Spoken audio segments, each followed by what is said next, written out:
کا شائبہ ہے۔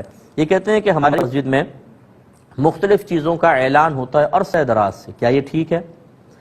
دیکھیں اس میں دو صورتیں ہیں۔ ایک تو یہ کہ مسجد کے اندر ہال جو ہے اسی میں مائک لگا ہوا ہے اور بچوں کی گمشدگیوں کے اعلان ہو رہے ہیں، جی بٹوا اس کا ابا فوت ہو گیا، آج فلاں کی شادی اور ولیمہ ہے، وہ سارے مسجدوں میں اعلان ہو رہے ہوتے ہیں۔ یہ بالکل ناجائز ہے۔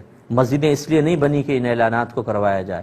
ایک ہوتا ہے کہ مسجد کے ساتھ ایک کمرہ بنا ہوتا ہے جس میں مائک رکھا ہوتا ہے اور مؤذن اس میں جا کر فنائے مسجد میں اذان دیتا ہے، اس میں اعلانات بالکل ہو سکتے ہیں، اس میں منع نہیں ہے۔ لیکن مسجد کے ہال کے اندر، احاطہ مسجد کے اندر، یعنی خاص جہاں سجدہ گاہ ہے وہاں پہ مائک رکھ کر اعلان کرنا، مسجدیں اس لیے نہیں بنی، یہ بے ادبی ہے۔ کمیٹی کو چاہیے کہ ان چیزوں کو روکے۔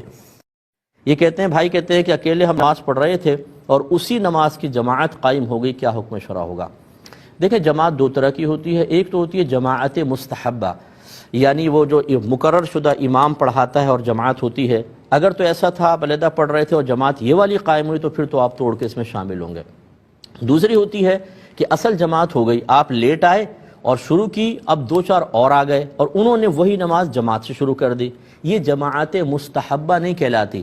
اس میں آپ کو اختیار ہے، چاہیں تو اکیلے نماز کمپلیٹ کر لیں، چاہے توڑ کر اس جماعت میں شامل ہو جائیں، اور افضل ہے کہ توڑ کر، اور جو پہلی صورتحال ہے اس میں تو پھر آپ کو توڑ کر شامل ہونا چاہیے، کیونکہ جماعت سے نماز پڑھنا واجب ہے۔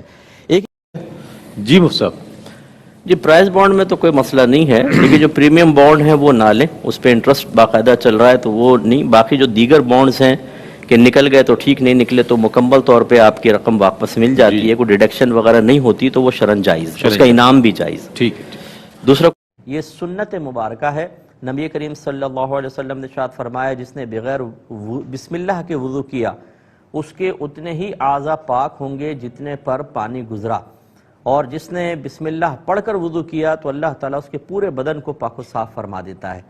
اب یہ پاک و صاف گناہوں سے پاکی بھی ہو سکتی ہے اور نجاست سے اور آلودگی سے پاکی بھی مراد لی جا سکتی ہے۔